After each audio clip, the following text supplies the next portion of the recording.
And welcome to Doctor Who 50 years ago, the show that looks back to the episode that aired in 1967 and looks at the differences between then and now. This week, episode 3 of the Macra, which could be described as that gassy and talk of the town. I am Ben. I am Luke. And I'm Nick. And here we are, and here we go into the news from 1967. On Sunday the 19th of March, a referendum in French Somaliland, which is modern-day Djibouti, favoured being connected to France.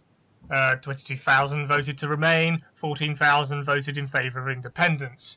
There was division between the Afar people of the north and the ethnic Somalis who wanted independence. Here's some colonial stuff, which Scotland and other stuff. For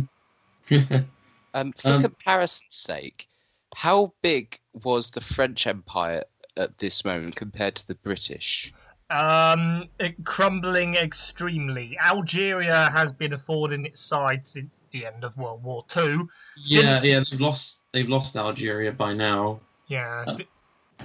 That Algeria basically caused Algeria plus the Suez Crisis caused the collapse of the French Fourth Republic in the late 50s, and that's why de Gaulle is now in charge of France, because with his authoritarian bits and pieces. Yeah, he swooped in to pick up the kind of pieces of the Fourth Republic and created the French Fifth Republic, which is the current kind of government of France. Yeah, I would say it's in a similar state of collapse, if not even more collapse than the British. Yes, because the British is about to give up everything east of Suez this year at some point, owing to its economic situation. On Monday, the 20th of March, elementary and secondary schools resumed classes in China after being closed since August because of the Cultural Revolution. Because the Cultural Revolution demands everything from you, including the suspension of education. So what were they doing during that time? Protesting. Making a massive cult about Mao. Weeding out undesirables, reporting their parents, 1984 style probably. Probably helping to exterminate them. Yeah. But did you finally manage to finish it? Oh, yeah. Yeah, okay. So, yeah, the Winston's neighbour. Spoilers! Yeah, right. China is still mad and looking desperately for its sanity. Unfortunate. And on Wednesday, the 22nd of March, for the second time in 3 weeks, the US Coast Guard seized a Soviet Union fisher trawler for violating American territorial waters, south of the Shumagin Islands of Alaska. This was whilst the Vice President of North Korea's Central News Agency defected to the south, and therefore on the side of the Americas. The Cold War is happening. I suspect they just accidentally fell into American waters, if it's just a trawler. But what it shows is that the Americans won't even accept a civilian ship coming close to them from the Soviet Union. They have every reason to be paranoid since Cuba, I presume. Yeah. I mean, who knows? Maybe there was a spy on that ship and they used that to get them ashore. You never know. That too, yes. That's probably what they were thinking.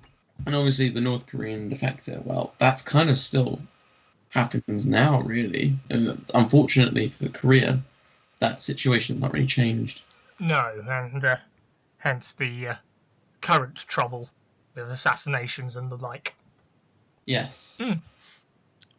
So, as you see, history does have a habit of continuing on between 50 years ago and now, and that is the purpose of the news. That was the news.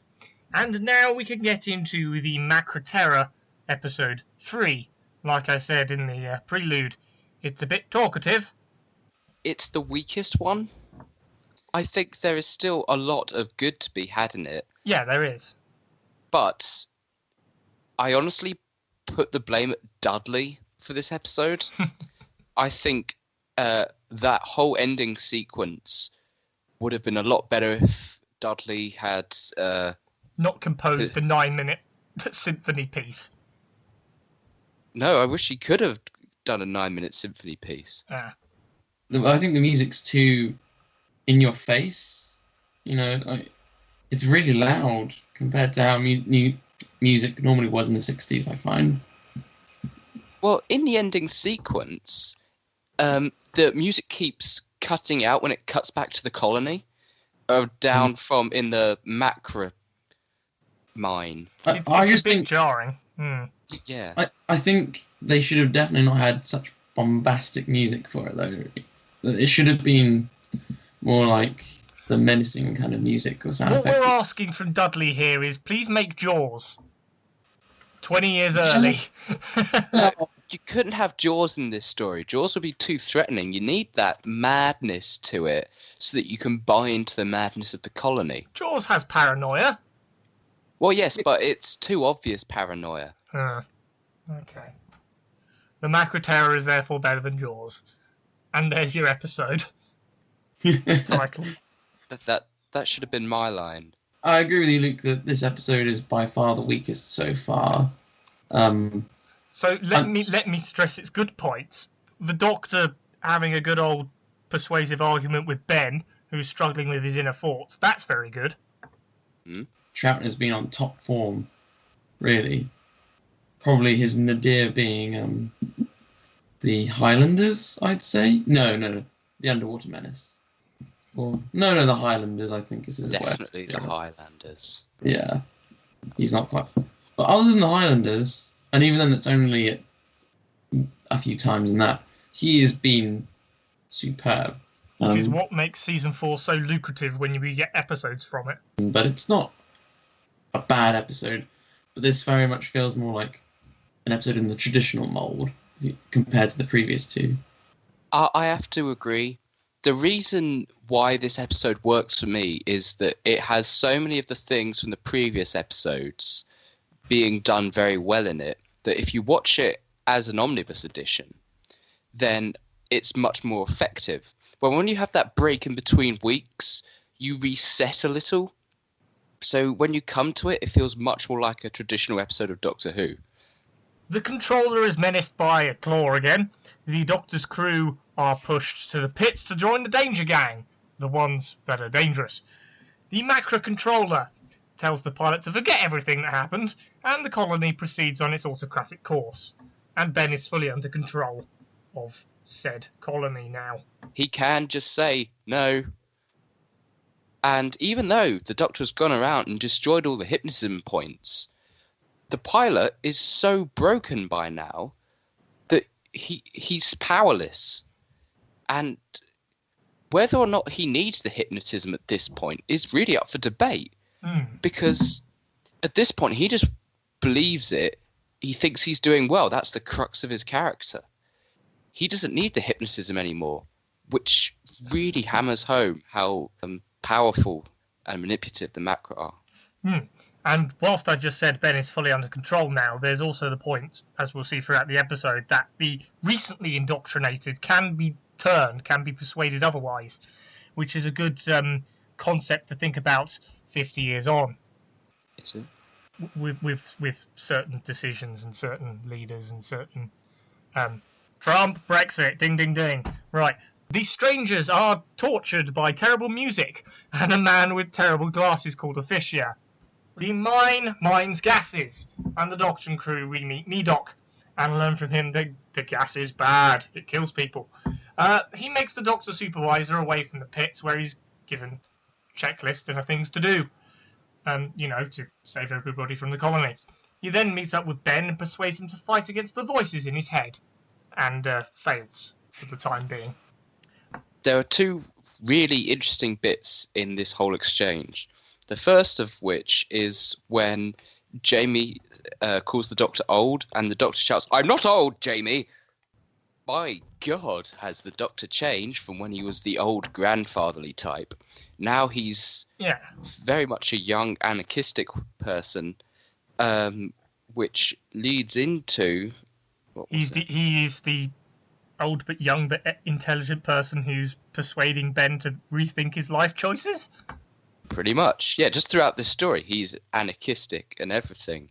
And there's the bit where he makes some joke about, oh, they should send them to the pits for that rhyme. He's deliberately trying to pick this place apart. Its brainwashing methods. It's using humour, as we've seen in previous episodes of this, which is one of the Doctor's main weapons. Whereas the first Doctor would intellectually banter the colony to death. Yes. This is abhorrent, my boy! We must fight it. Yeah. Nick, anything? At this point, now that we know the Doctor's... In the future, we know the Doctor's a Time Lord. It makes sense as well that he thinks of himself as being young. He's only in his second regeneration. He doesn't start thinking he's middle-aged till he gets to good old Tom. Yeah, so I think this is just a case of somehow the show just manages to work with the future canon, even though they had no idea that was going to happen. It's quite beautiful, really. The whole point of that I'm not old argument that goes on for about a minute of screen time is that he's fighting not to be that supervisor leader. He has to be told by Jamie, Doctor, you could do some bad things up here. And he's like, oh, yes, I'm definitely doing that then. There's no sense that Doctor wants to come out and be that old person leader like Hartnell very much was. But it means he can get into the establishment and wreck it from within. That's his only motivation for being the supervisor, for being that leader. In the pits, Jamie commits to a lesser form of chauvinism called being gentlemanly whilst mining. They see how dangerous this mine is firsthand with a gas strike of lethal quantities. Medoc apparently expertly handles the situation and says that nobody knows what the gas is used for, which I guess sets up the entirety of the episode. Okay, The payoff's in the cliffhanger. I mean, this episode primarily is finding out more about the Macra. They've used the previous two episodes to kind of build up towards, being confirmed to the audience that the Macra are the real bad guys behind what's going on. Exploring how they might be defeated, or kind of showing how, I guess, with the gas, etc. Yeah. We've had loads of world building about the people, but now we have to focus on the main threat so that the two can work together. And that's what the ending, the big 5-minute sequence at the end where it keeps flecking back between Jamie and the colony, that's piecing the Macra threat against the human threat. And the way that the Macra, basically the humans transfer their power to the Macra as they feed the gas to the Macra. That's what's happening. This whole episode is shifting that fear to the Macra. Yeah. It's showing that the people actually are not the bad guys at all. Which is shown through Officia being such pretty much a lovely guy. And the way he says, the Danger Gang isn't that bad. He's trying to be reassuring. He's really nice in this.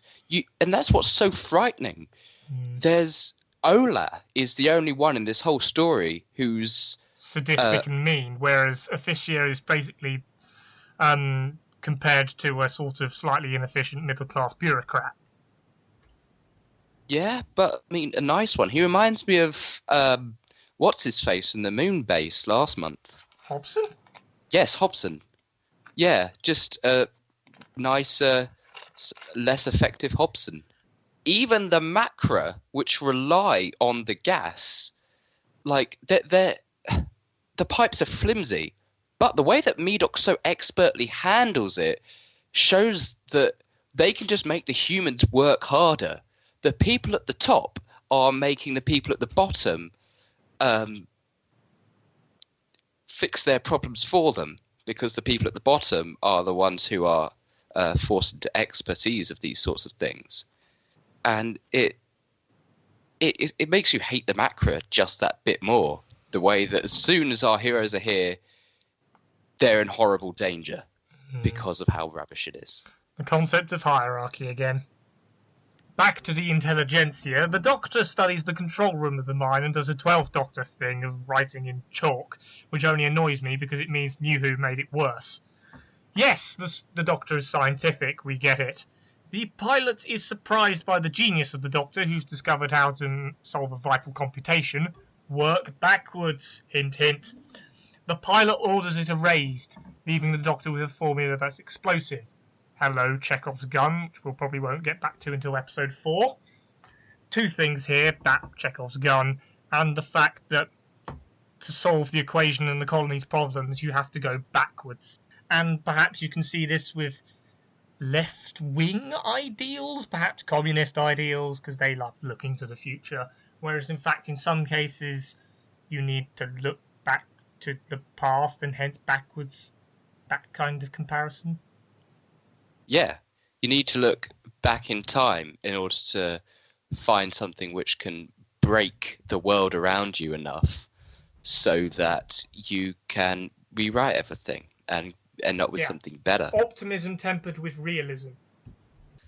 Yes, it is a very obvious Chekhov's gun, but in the context of the story, it feels so accidental yet deliberate because the Doctor is so cunning, a la Power of the Daleks, that it makes it very mysterious, especially how quickly he figures out that, oh, this formula seems explosive. And it also is that threat of academia. The pilot orders it erased, and then immediately afterwards, he's like, Doctor, you've got to get rid of that explosive formula as well. This scene is setting him apart from everyone else. In The Smugglers, he was this academic, and that's what made him a threat to people. Here he's an academic as well, but one which will threaten the colony by making the people more intelligent, which they don't want. And laughing about it as well, the jokes and the humour that is composed with Troughton's dialogue. Yeah. The 11 out of 10 and all that. Yeah. The Fisher fiddles about with Medoc's work and causes a gas strike, which knocks him out. Before everyone can escape, Ben turns up, although Jamie and Polly get the keys to their freedom and use it while they have the chance. Jamie escaping into an old mine shaft and letting everybody else escape as well. Something the colony is horrified by. People can't escape, and I'm having visions and ideas of people escaping East Berlin over the Berlin Wall and things like that. You know, that is interesting, because the reason why I like this is because when they leave the mine, I mean, in the stereotypical story like Great Escape or The Underwater Menace, when you leave the mine or whatever, you end up in a place of better safety. Whereas here, he's in the Macra pen, and so everything's got even worse. Doctor Who has an episode title for that. It's called Escape to Danger. Yeah. But when you ran away from East Berlin, you basically had to restart your life and be shunned as a German. You wouldn't be shunned, but it would be a massive culture shock to go from the rigid kind of living in communist East Germany, let's say, or the Eastern Bloc, and then with its very homogenous culture, I suppose. You know, everyone's very similar. Everyone lives in similar apartments, has all their jobs paid pretty much the same. No one really has any luxuries, etc. And then you come to the West, where individuality is sort of cherished and really thrust on you, and so it would seem almost an alien world. So many more colours. And I'd stress that the danger would still exist, even though you've made it to freedom, because the constant paranoia and perception that the communist lot is still out to get you for escaping would still exist. In a sense, people are not going to want to fight that hypnotism, because what happens once you overthrow this place? Well, you're going to be terrified. You're not going to know what's going on. It's full on Varos.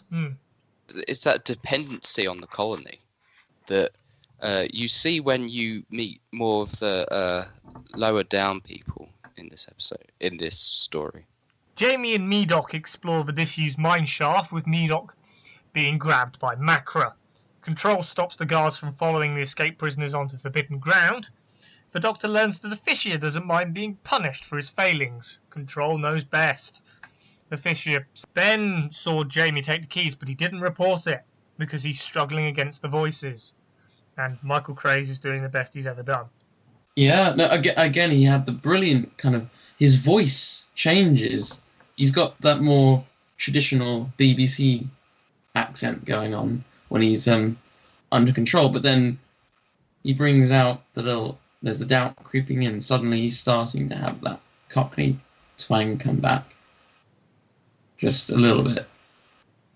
So he's sort of half there, half that, and that's how they're sort of showing you that he's unsure and he's questioning the voices in his head. This is sort of horror on a whole new scale, and is definitely tailored for not the kid audience. The kid audience are being given Macra. The adult audience are being given a political satire, even.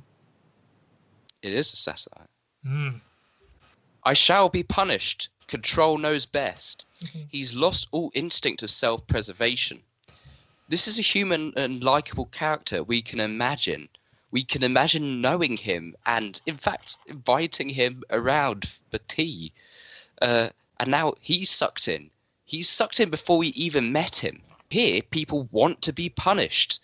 There's a line in 1984 when someone says, "I'm glad they got me before I could do any damage," or something like that. And he's so proud that he was caught for his apparent thought crime. Jamie discovers dead Medoc and nearly joins him as a Macra is nearby, but it doesn't move. Polly helps the Doctor to test the gas for its lethal quantities and qualities before being discovered by Fisher, whilst Pilot's secretary is unable to discern Ben's struggle internally. The controller still denies the guards to go after Jamie, instead diverting gas to the old shaft. Here comes the cliffhanger, folks. The Doctor discerns that the Macra works on gas. It's a gassy jaws, and have been using the humans as slaves to pump gas to them to keep them alive.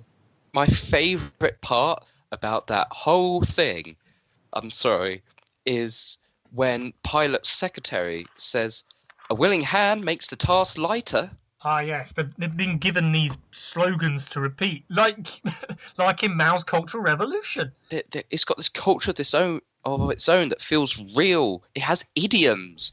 No other Doctor Who story has idioms. Yes, and the use of idioms is everywhere, even 50 years on, to the point where people are just sanitised and they switch off when they hear them.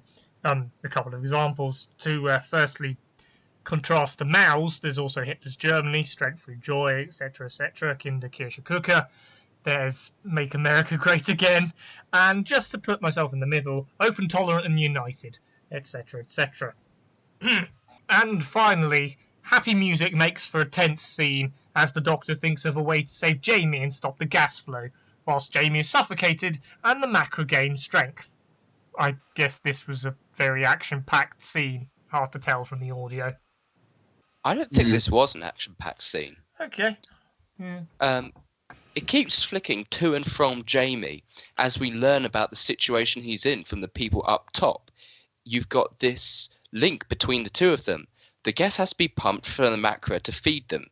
And this establishes them as not rubber suit monsters which run at you and look stupid, a la Gale Guards in The Three Doctors, which are rubbish. Instead, they're ambush predators which lurk in the dark and are cunning and terrifying. They're waiting for that opportune moment. You needed music during those surface sequences because on paper, I see this as the one big bit where it shows how the Macra have manipulated the people on the surface with their hypnotism so that they're starting pumping the gas in. And so the Macra gain their strength. And the way that it flicks between them illustrates that, as we see the two work in unison for the Macra's benefit. That's an interesting point. I was about to say that surely the music would have complemented to add to the tension of the scene, rather than in current Doctor Who when it's not used as effectively. Yeah, we haven't had a second Doctor. No Doctor had a theme. There's no played ad infinitum. Yeah, and it makes the Doctor seem like a hero. Like when you hear that dun dun dun, you're like, oh yeah, the Doctor's coming in. He's got his awesome music on. Part of the deification of him. Exactly. Yeah. That's a trend. It didn't really begin in let's say the first few series of New Who. That wasn't there, but it grew. I think especially by the end of, let's say, the Tennant era, Doctor started to have a theme because it's during the Tennant era when the Doctor becomes almost deified, and that's been kept on through the Matt Smith and Peter Capaldi eras as well. Yeah, to the point where we're now using an idiom, a time for heroes. Lovely. And that's missing the point. The Doctor is not a hero. He is just some guy who travels around in a box and just happens upon things. And saying it explicitly in Death in Heaven does not help. I must say that this links perfectly to this story, and the best way I've ever heard this summed up is by mine and Nick's personal bay, as they say, He Who Moans. Classic Doctor Who was about a guy who was a renegade Time Lord going about the universe. He ran away from his own people because they were too superior and stuck up. New Who is very quick to tell us we should all accept the words and actions of one guy. Nowhere is it more apparent the distance between the two than in this story. You have the anarchistic Doctor, the deified New Who Doctor, and it shows up to you to decide which one you feel is best. Yeah. We have our side, and other people have their sides. There we are. We have ourselves an episode that, whilst is the weakest of this 4-part serial, has many ideas. It has idioms. It has gases and gaslighting. It has... There are such a thing as Macra now. Yes, there are such things as Macra. It has these comparisons that can be made between Doctor Who 50 years ago and now, between political events 50 years ago and now. And God for that. Yeah, indeed. And that is all we ask for in this podcast. So, yay! The episode has fulfilled our requirements. Thank you very much for watching. You can find us on Blogspot, which redirects to iTunes. Leave positive comments there, it helps. You can also find us on Facebook and YouTube, where you can like, comment and subscribe, and Google Plus if you dare. We shall be back next week to succumb to the ghastly fumes of the final episodes of the Macra Terror. Until then, I have been Ben. I've been Luke. And I've been Nick. Thank you, and goodbye.